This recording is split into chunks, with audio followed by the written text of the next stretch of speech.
Right, very good afternoon, everybody. Let me just check if we're live or not.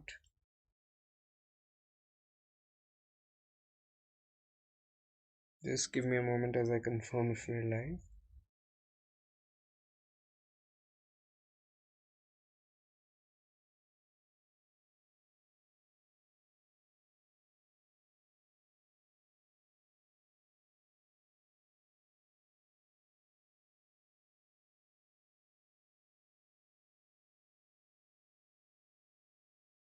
Right, we are live. Cool. Right. So today's class is essentially a parts of speech lesson, right? And today is lesson three, in fact, not lesson two. Today is lesson three. Today we're going to be talking about prepositions, conjunctions, interjections, and articles, right? The first lesson was nouns, pronouns, and verbs. Yesterday we talked about adjectives and adverbs. Today we're going to be talking about prepositions. We'll begin with prepositions, right? Yet before we do that, allow me to quickly give you an introduction of the Unacademy portal, the Unacademy platform. Unacademy is India's largest learning platform when it comes to cracking any and every competitive exam, any kind of test preparation. You particularly hear for management exams, exams such as your CAT, NMAT, GMAT, SAT, and the likes. Right, I am Prankur Arora. I am going to be your instructor on this journey of learning. I've been in the learning industry for a while. I've been a trainer and a consultant with organizations such as BD India. Uh, I've consulted with organizations such as FMC Corp. I've consulted with organizations such as Interglobe. Right, these are companies that I've already consulted with when it comes to the learning and development for their employees. Right, and I've been an author. I'm a writer, professional writer. I'm a published author. Wrote this book called "It's Not Funny." Got published a couple of years back. Garnered favorably positive reviews for my book. The book, It's Not Funny, is a work of satirical fiction. So if you're fond of dark comedy, existential humor, you can check it out. It's available on Amazon. It even garnered glowing testimonials from the likes of Papa CJ, Biswapati Sarkar, comedic heroes in our country. I hold advanced certifications in leadership management, in facilitation from an organization called Leadership Management International, and it is an American organization based out of Texas, perhaps the world's largest working in the space of leadership management. And I run the startup called Thought Sutra. So, yeah, that's pretty much about me. Welcome aboard this journey of learning. There are quite a lot of features that add to the Unacademy advantage. You see, features such as providing you with daily live classes on the platform. Right now, you're taking a class on YouTube. Similarly, you take a class on the Unacademy platform for free, where all kinds of interaction between the learners and the educators happens in real time. Right, so the question answers there are conducted in the form of live polls. We regularly conduct tests and quizzes as well. The idea of which is to give you perspective about your learning journey, to help you understand where you are versus where you want to be in this learning journey. All the courses that you will come across on the platform are structured courses, and with one subscription, you get an unlimited access to it all. Right? Before we move forward, I would request you to like this video and subscribe to the Unacademy CAT4MBA channel so that so that the YouTube algorithm works in your favor. As in, when you open YouTube, you get a notification about a video going live on the channel, right? Plus, you can join the CAT4MBA channel on Telegram as well. Um, and if you choose to subscribe to the platform, these are the various subscription models. You can clearly see that as the time period goes up, the cost of the subscription goes down drastically for per month, right? And if you're preparing for 2021, I would recommend at least a 6 month journey or a 12 month, right? 6 month at least, so that you have that comfort of time to be able to do well in these exams. And if you use my name Prankur, you will get an extra 10% off on any of the subscriptions that you go for. Having said that, let's jump into the parts of speech. See, we're already done with nouns, pronouns, and verbs day before yesterday. Yesterday we tackle adjectives and adverbs. Right. Today we'll begin with prepositions, conjunctions, and interjections. And should we have further time, we'll cover articles as well. Right.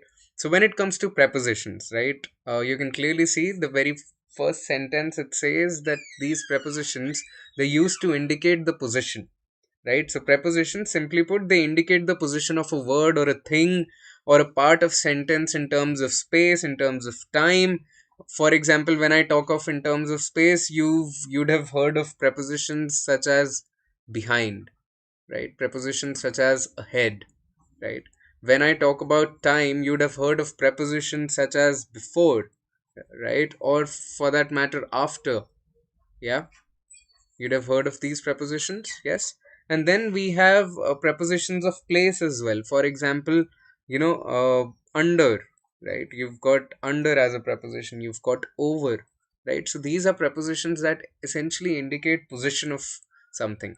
I'll give you an example, right? I'll give you an example to help you understand this better, right? The cat is on the table. The cat is on the table. Similarly, here, maintaining the cat and the table intact, we can use a preposition such as the cat is under the table. Right? We can use a preposition that says the cat is, beneath the table. Right? We can use a preposition that says that the cat is on top of the table, right? We can use all these prepositions to essentially talk about the same cat, right? Uh, right. What if we say the cat? We talk about a super cat now. There are so many superhero films that we watch, right? Hi-fi to other Avengers, sorry, Marvel and DC fans, right?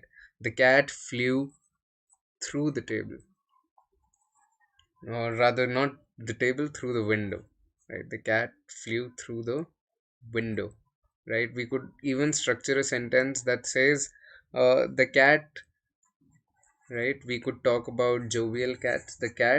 Slept the cat slept beside the cat slept beside the dog, right? A very jovial cat, a very jovial dog for that matter as well, right? So these are all I'll use another color. Yeah, these are all prepositions that indicate, position of the cat with respect to other things, right? Position of a cat with respect to other things, other objects, right? So while prepositions are typically, they're placed before the object, they're even occasionally placed after the object, right? For example, uh, you know what? This is the cat I was speaking of. The one with the polka dots. This is the cat. This is the cat. The cat here is your object. This is the cat I was speaking of. Right? So of here, the preposition of is coming after the object. Right? You see, it is coming after the object. Right? So these are a few things that I really wanted for us to kind of pay attention to and be aware of, right? Because as we're going to be solving questions pertaining to prepositions, these are some of those things that will help us, right? Now, you'd have heard of prepositional phrases as well, right? What are prepositional phrases, right? Uh, Sometimes instead of a single word, we use a phrase. We use a combination of words. We use multiple words to talk about the same thing, right? They're occasionally used to refer to, you know essentially these prepositional phrases. They're a combination of two words, two or three words. For example, according to, right? You'd have heard of a phrase called according to, right?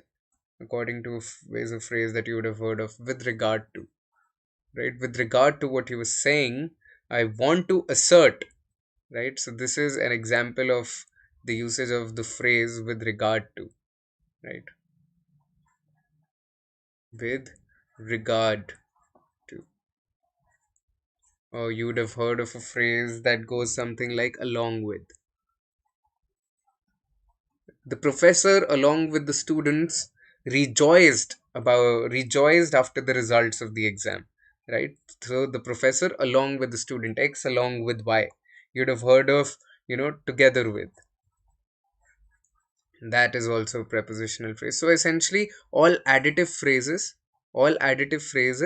they kind of become prepositional phrases. You'd have heard of in place of, in lieu of is a brilliant prepositional phrase.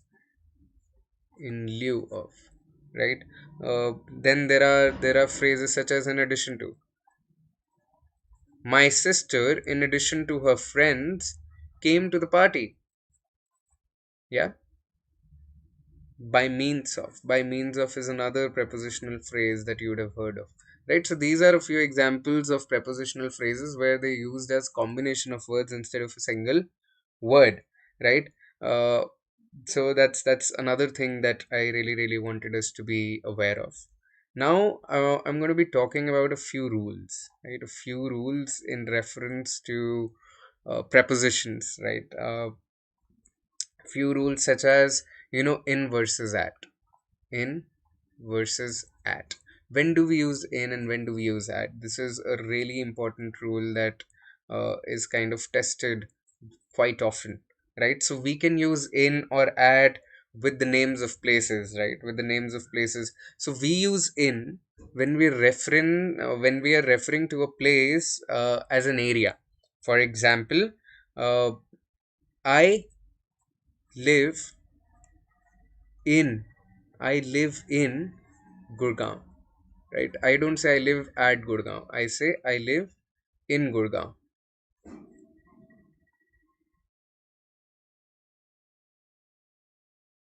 Yeah, I live in Gurgaon, right? Similarly, I can use at as well when referring to a place, but I say but we use at when we are referring to a point, right? We are referring to the place as a point. For example, I sat at I sat at the cafe.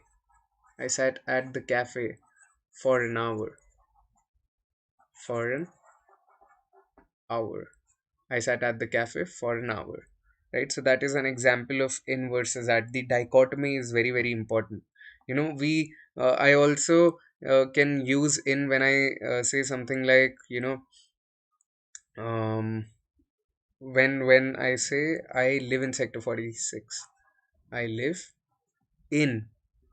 I live in sector 46. But then simultaneously I can use at as well, where I say that, I live at you know house number 25, sector 46, right? So when I'm referring to a specific point, I will use at. But when I'm referring to, just the general area, just the place, then I use in. So that is a difference that I really want us to be aware of. And finally, there's some confusion that people tend to have with the usage of till, that I really want us to kind of, just nip in the bud, right? Yeah. So for example, now when I'm talking about till is used when we are referring to time, right? So I was at her house, at her house uh, till 6 p.m. Yeah, I was at her house till 6 p.m. Similarly, I can say, you know, I went to her house. I went to her house. Right? So to versus till. Till is used for time and to is used for place. Right? And finally, there's this other preposition that people tend to be confused with, which is by. When do we use by? Right? So we use by, uh, you know, when referring to a general means of transport. For example, I travel by train. I travel by train. But when I'm going to be talking about a specific train, for example, I travel I travel in the Rajdhani Express. So when I'm talking about a specific train, I say I travel in the Rajdhani Express. Whereas when I'm talking about a general means of transport, I'll use by, right? So I came by the metro, right? I went in the Rajdhani Express. Yeah, I came by train and I went in the Rajdhani Express, right? So there's that. Be very sure of the places where these prepositions are used. Now let's come to conjunctions. Now let's come to conjunctions, right? We have three types of conjunctions. We have coordinating, subordinating, and correlative conjunctions, right? So when it comes to conjunctions, first of all, conjunctions are used to join together, sentences or link words or phrases and clauses, right? So that is the role that conjunctions play in a sentence, right? First come first, we have coordinating conjunctions. What are coordinating conjunctions? These are some of the most common conjunctions, right? So for example, we have and as a coordinating conjunction, we have but as a coordinating conjunction, we have though as a coordinating conjunction, we have the idea being that these conjunctions, they join uh, they join two phrases of equal ranks, right? They join phrases of equal ranks. Let me just give you an example. Here, right? We went to a movie. We we went to a movie. We went to a movie and then to dinner, right? So these phrases are of equal importance.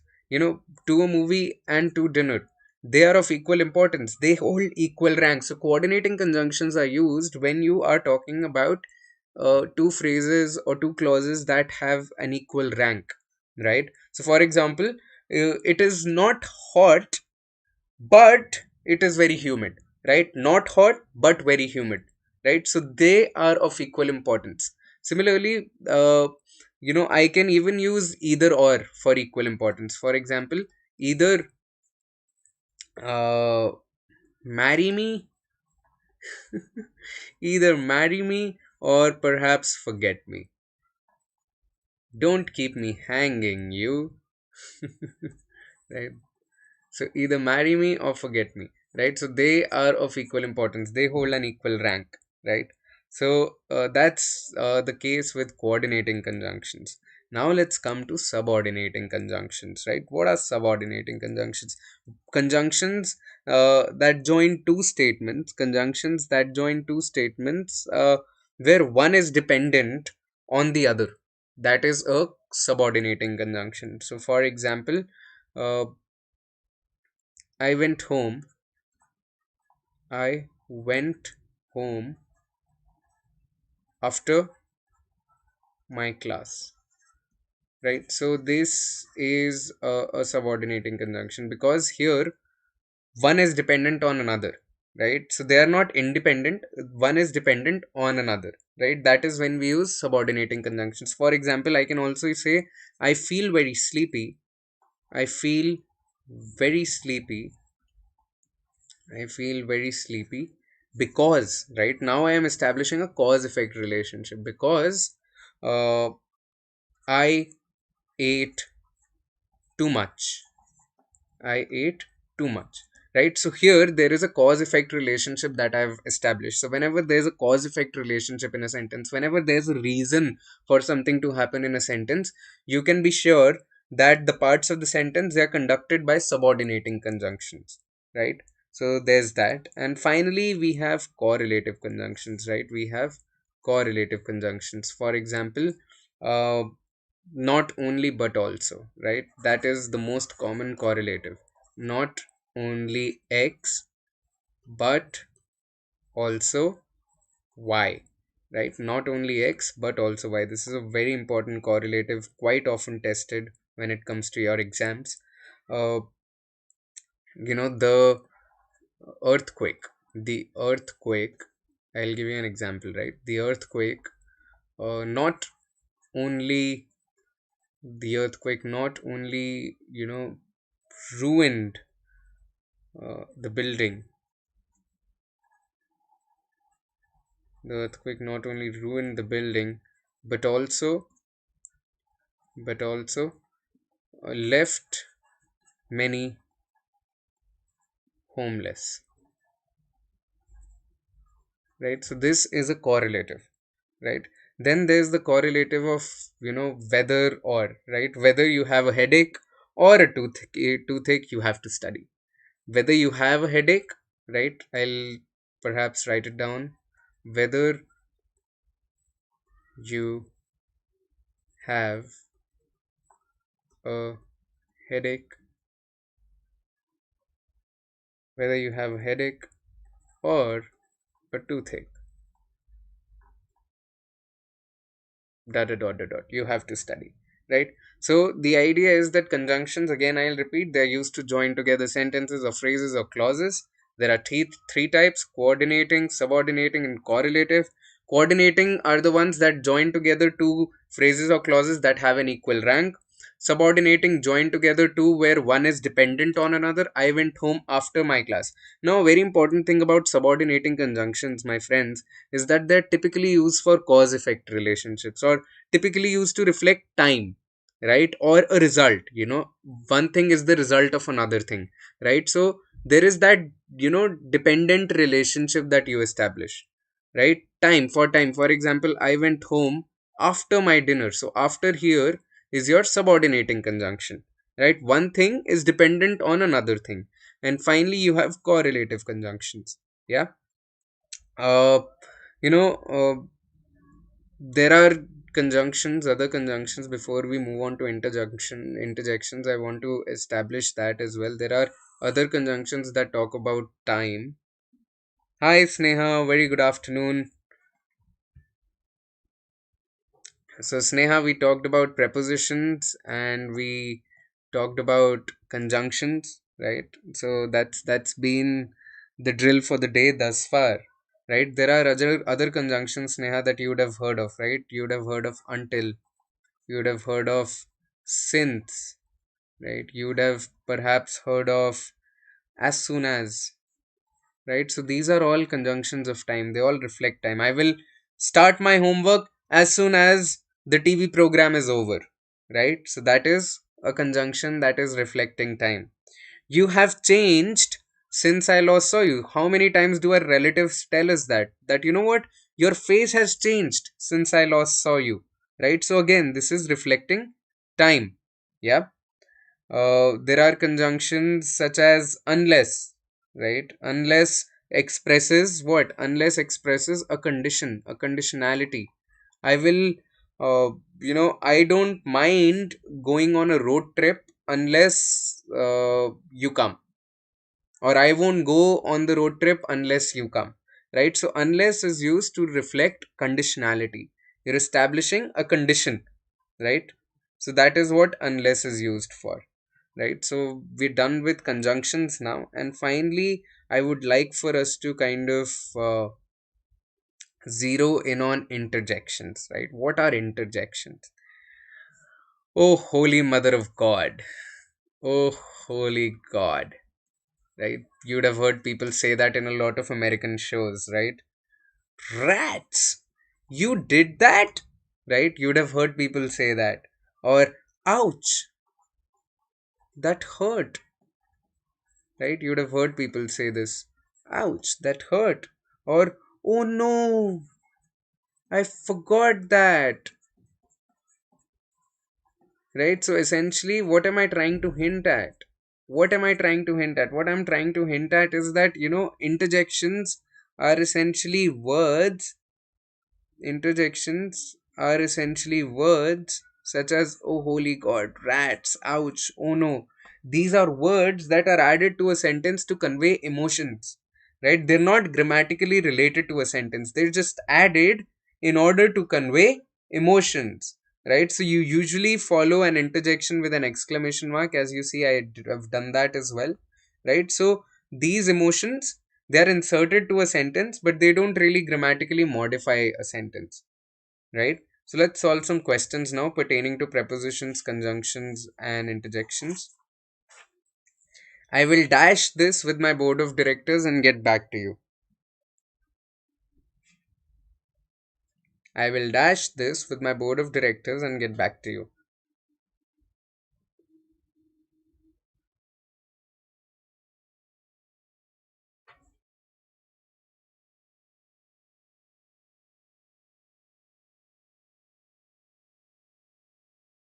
What do you think is the answer? The answer to this part would be what? Okay, so we only want the verb discuss here, right? I will discuss this with my board of directors and get back to you. We don't use a preposition after the verb discuss.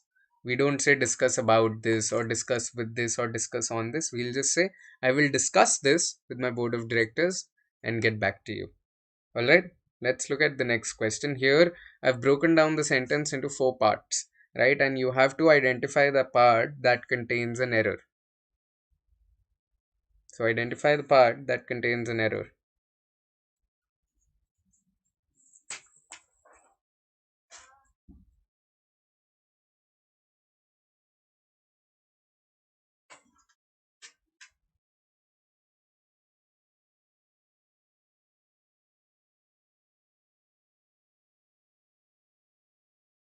All right, let's look at this. I want you to take the first bus and to go to the bank and remit this check and then come back straight here. Right? So what are we saying? We are saying I want you to go. I want you to go.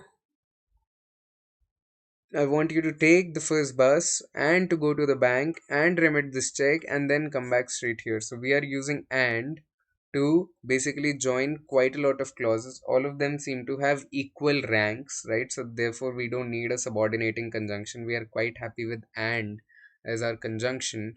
But do we need a to here? I want you to take the first bus and go to the bank, right? So take and go are verbs that have got to be parallel. Remit is parallel, right?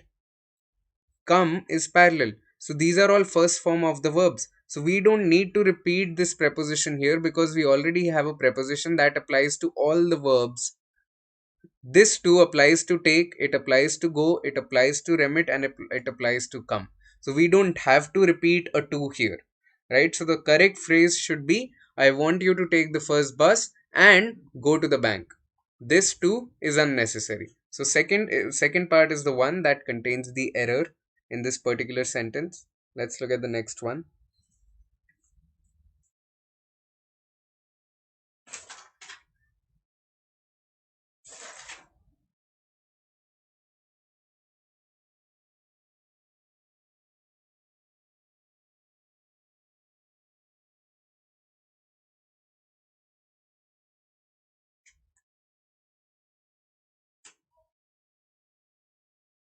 The recent disturbances in the country will dash and peace will be restored. The recent disturbances in the country will dash and the peace will be restored. So we'll never say blow past, we say blow over. The recent disturbances in the country will blow over. When I use the word blow over, that is the most appropriate phrase to use. Again, it is a prepositional phrase. We don't say recent disturbances will pass through or come to pass. We say they will blow over and peace will be restored. Yeah. So blow over is the correct prepositional phrase here. Alright, we are given 4 sentences now.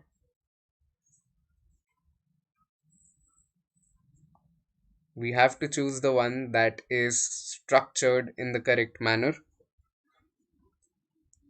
Hit me up on the chat with your answers, guys. Thus far, I've not been getting answers. Come on, quickly, give me your answers.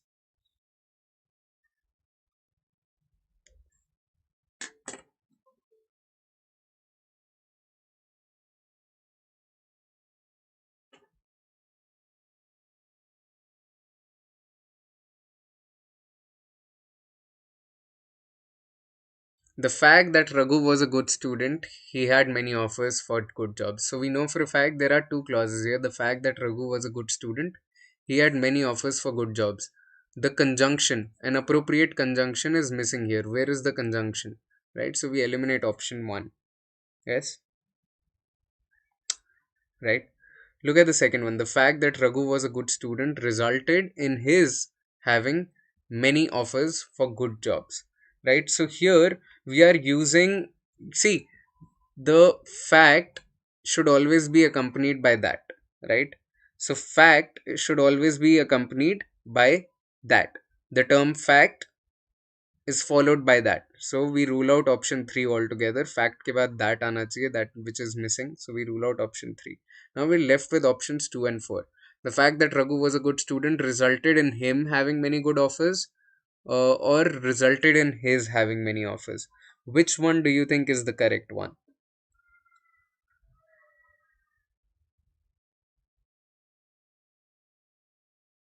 So we always use his here. So the fact that Raghu was a good student resulted in his having many offers for good jobs. We don't use him, we say his. Resulted in his having many offers for good jobs. Alright, that is the appropriate pronoun to use here, not him. ठीक है? Chalo. Let's begin with articles now. We're done with prepositions, conjunctions, interjections, a few practice questions as well. Right now, let's start with articles. What are articles? What are articles? Articles are part of the larger category of words that are called determiners, right? Determiners includes articles. Determiners is like the larger umbrella. But articles are the ones that are of the utmost importance, right? We have three articles: a, an, the, right? These are the three articles. A and an are what? A and an are indefinite articles. They are indefinite articles, right? And then we have the, which is your definite article. The is your definite article, right? So these are the three articles that we are going to be studying now for the next 15-20 minutes, right? Indefinite articles. What are indefinite articles? Wait, what are indefinite articles? Indefinite articles are called indefinite, as the name suggests, because they refer to an indefinite person or thing, a general, right? Definite articles refer to specific things, right? Indefinite articles are vague, are generic for that matter. Definite are specific. Indefinite are, not specific. They are vague. For example, an apple, right? यहाँ पे I could say an apple, right? Very, very easy for me to kind of talk about apples just by saying an apple. An apple a day keeps the doctor away, right? An apple. That is very generic. Here I could say that apple, or rather, sorry, not that. I will say the. Yeah.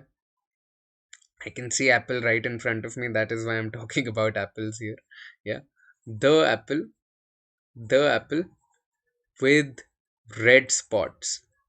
With red spots. So now I'm talking about a very specific apple, right? So that is the difference between indefinite articles and definite articles.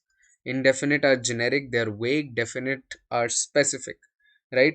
Now, when do we use a and when do we use an, right? That is another difference that we've got to be kind of clear about.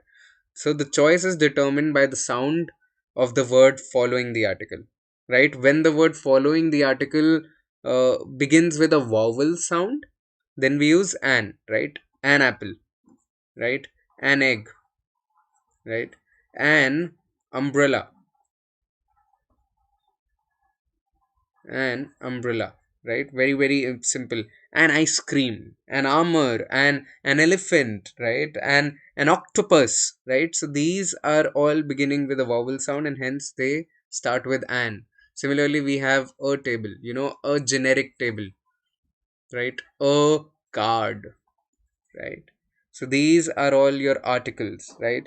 Now let's talk about rules. Rules are important. अब तक तो हम basic ज्ञान बांट रहे थे, but rules are the ones that will determine whether we get our questions right or wrong. Now they are used indefinite. Now these are rules for indefinite articles. Very, very important.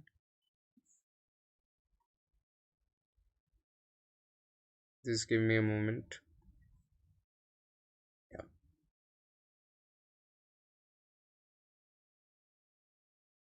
right. We are talking about indefinite articles now. Rule number one: when referring to one of something, what do I mean by that? What do I mean by that? Right? When referring to one of something, for example, an apple a day, right? So I'm talking about an apple. I'm talking about one apple every day. Right. A day means कि मैं हफ्ते में हर दिन एक Apple खाऊंगा तो doctor के पास नहीं जाना पड़ेगा. That is the word, right. That is the adage, an apple a day keeps the doctor away. An apple a day. So I'm referring to one of something, right? A, you know, can you get me a wallet? Can you get me a wallet? So I'm talking about a generic wallet. I'm talking about one wallet out of the hundreds of wallets that you can find in a shop, right? So when referring to one of something, I use indefinite articles in a vague sense. What do I mean by in a vague sense? In a vague sense, for example, I can say, you know, uh, a guy came looking for you. A guy came looking for you.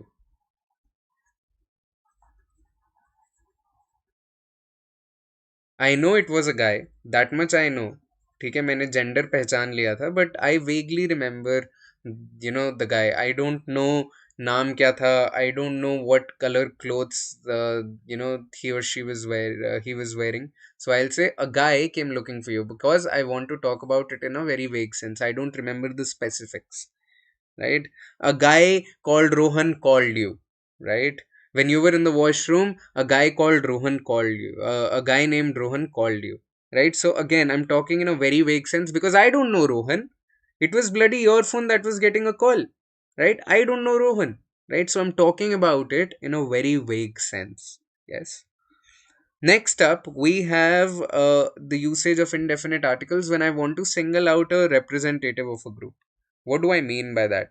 For example, uh, a camel, right? A camel can, survive. A camel can survive for 5 days. A camel can survive for 5 days without water. Without water, right? So I am talking about a camel. A camel is the representative of the species of camels, right? To this, a camel is representative of a group. What is the group? Group is the species of camels. So I'm saying a camel can survive for 5 days. I'm not pointing out a specific camel here. That is why I'm using the article a and not the, because I'm not talking about a specific camel. I'm talking about how, in general, a camel can survive for 5 days without water. A simpler way to write this sentence would be camels can survive for 5 days without water. That would also be right. But I can also write it by using the article a, that a camel can survive for 5 days without water. Alright, hope you've understood this. Let's look at the last rule, which is to make a common noun out of a proper noun. Right? When I say, man, that guy's English is amazing, he is a Shashi Tharoor in the making. Right? He is a Shashi Tharoor in the making. That guy's English is amazing. He is a Shashi Tharoor in the making. Right? So I'm making a common noun out of a proper noun. What is the proper noun? The proper noun here is Shashi Tharoor. Right? The proper noun here is Shashi Tharoor. So I'm saying he's a Shashi Tharoor in the making. So I'm turning this into a common noun by saying that this particular guy, he's a Shashi Tharoor in the making. Right? So we use articles such as a and an to kind of make common nouns out of a proper noun. Right? Uh, I could also say, for example, if I say that, that I read his book. I read his book. He's an amazing writer. He's a Shakespeare in the making. So again, Shakespeare is a proper noun, but by the usage of the article a, I'm turning it into a common noun. So these are the places, these are the areas where we use articles a as well as an, the indefinite articles. Now, fourth point again. All right. Hi Himanshu, welcome to the class. Fourth point is to make a common noun out of a proper noun, right? So if I say that, he plays cricket amazingly well, he is a he is a Virat Kohli in the making, right? So Virat Kohli is a proper noun, right?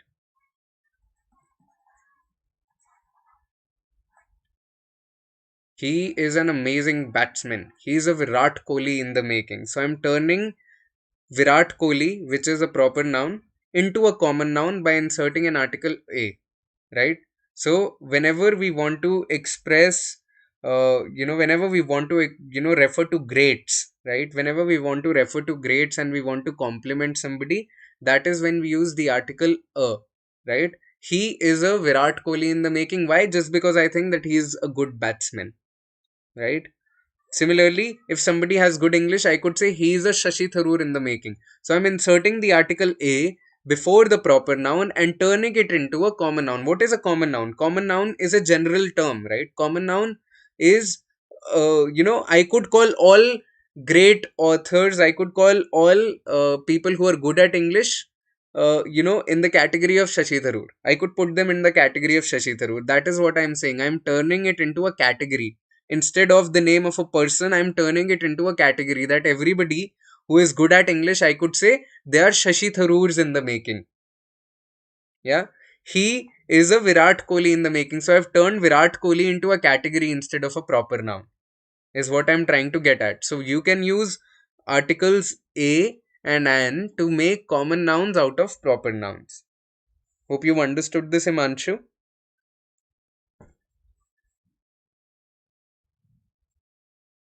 Yeah. I'll move on to rules for definite articles now. Rules for definite articles. Yeah, these are rules for definite articles now. Which are definite articles? We only have one, right? So I'll make this singular and write the.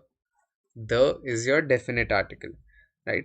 The is the definite article. Why? Because it refers to a specific person or a thing, right?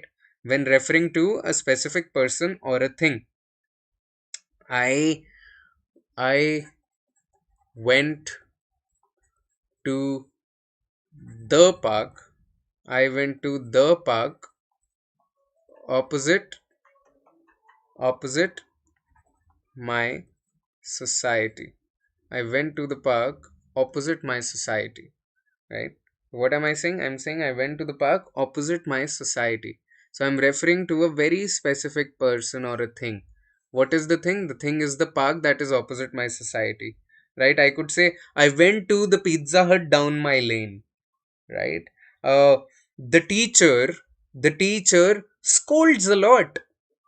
The teacher of math scolds a lot, right? So there I'm referring to specific person, to a very specific person. I'm referring to the teacher that scolds a lot, right? Now there's another use case for the article though, which is when we are talking about names of unique things. So for example, uh, the sky the sky is blue, right? Sky is a unique thing. The sky is blue. uh, I could use the for sun. The sun, right? The sun is a unique thing. The sun is shining. The sun is shining, right? The earth is round, right? The moon orbits the earth. So whenever I'm talking about unique things, the Mahabharata is an epic novel to learn politics, right? The Bible is a collection of sacred texts, right? So whenever I'm talking about unique things, we use the article the, right? The Himalayas.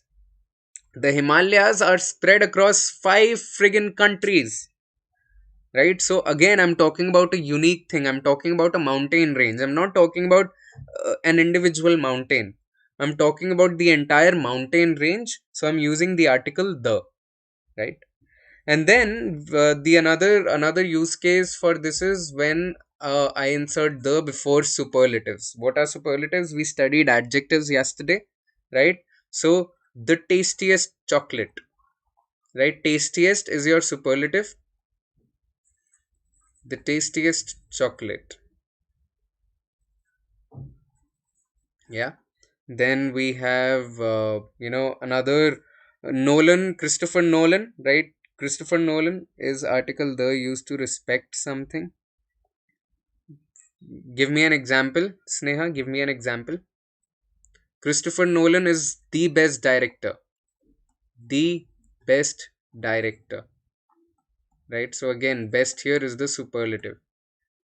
Give me an example, Sneha. What do you mean to respect something or to respect someone?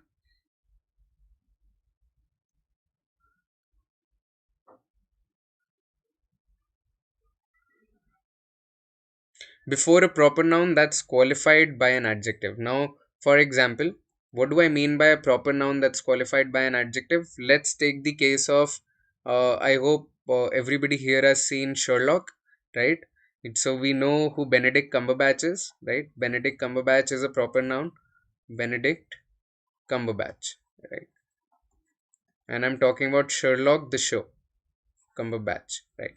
So elegant, the elegant Benedict Cumberbatch, the elegant Benedict Cumberbatch steals steals the show, right? So I'm talking about how great his acting is.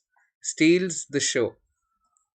Or everybody would know of Kapil Sharma, the hilarious Kapil Sharma, the hilarious Kapil Sharma, right? So adjective is hilarious, right? Kapil Sharma is your proper noun, right? Kapil Sharma is a proper noun. The hilarious Kapil Sharma is a good fellow, right? Right. So before a proper noun that's qualified by an adjective. So look how I've inserted the here. The hilarious Kapil Sharma, the elegant Benedict Cumberbatch.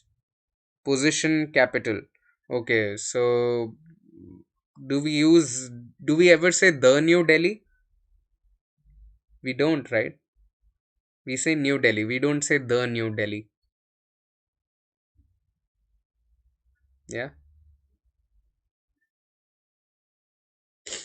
Right, so these are the rules of the determiner the. Then there's another rule that I've kind of not really jotted down here, but let me recount it for you. Okay, just give me a moment.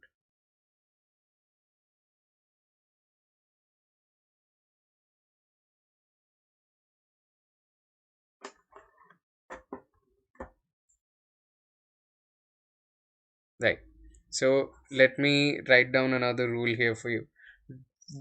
Do you think we say the horses uh,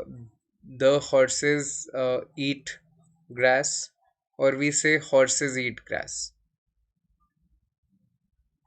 Horses eat grass. What do we say? The horses or only horses?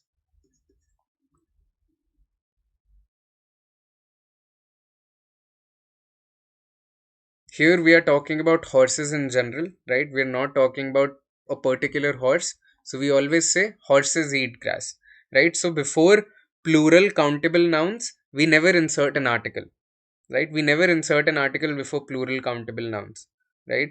We really don't do that, right? If I'm talking about a particular set of horses, for example, I could say the horses in that particular stable, they love sugar cubes, man, right? So I'm talking about a group of horses in a particular stable, right? So there I will insert the, right, because then I'm talking about a particular group of horses. But in general, when I'm talking about horses, we will not use an article, right? So that is another rule that I wanted us to kind of remember. Now let's look at a few tricky situations, right? So this one is something that I already discussed with you, which is plural countable nouns, that we don't insert an article before plural countable nouns, right? We don't say the horses, we say horses eat grass. Horses eat grass. We don't say the horses. Now, what about uncountable nouns, right? Uncountable nouns such as food, uncountable nouns such as salt, right? What about that? I am, do I say I'm stepping out? I am stepping out, uh, I am stepping out for the food? or will I say I'm stepping out for food? Will I use the before food here? What do you think? Himanshu, Sneha, what do you guys think? Will I use the? We will not, right? We will say I'm stepping out for food. I will not say I'm stepping out for the food. I will say I'm stepping out for food, right? So very, very important. Yeah. Before languages, do we use the before languages? Do I say I speak English fluently or I say I speak the English fluently? I speak the English fluently.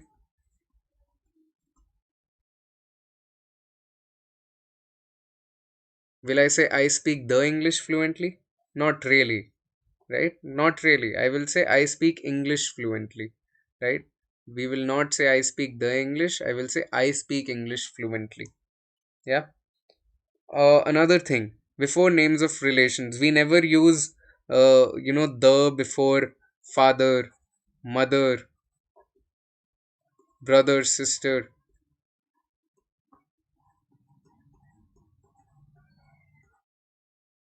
right? We never use articles before names of relationships. Before names of relations, we don't insert articles there.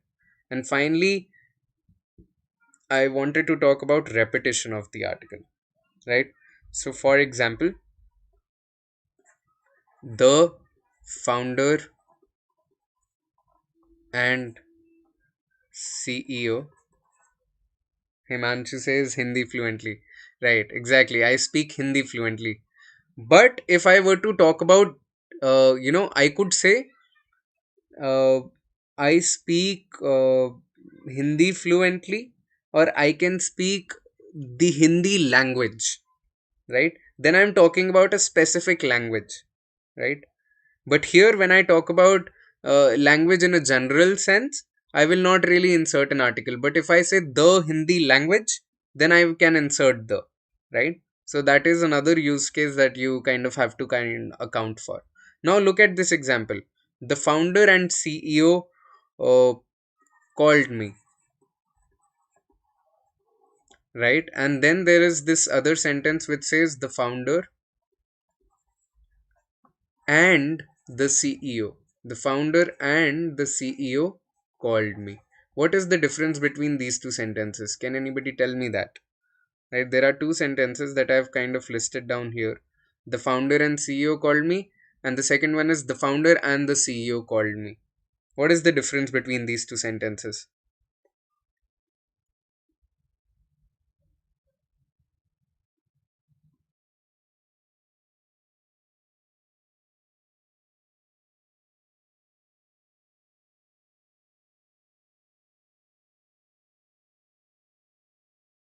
Right.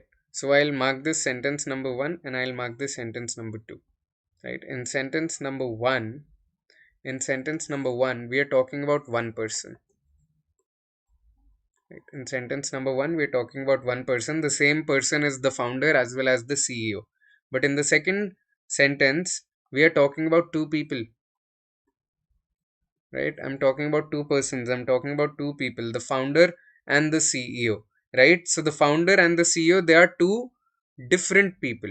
Let me insert different here, or let me just erase it and write it down again.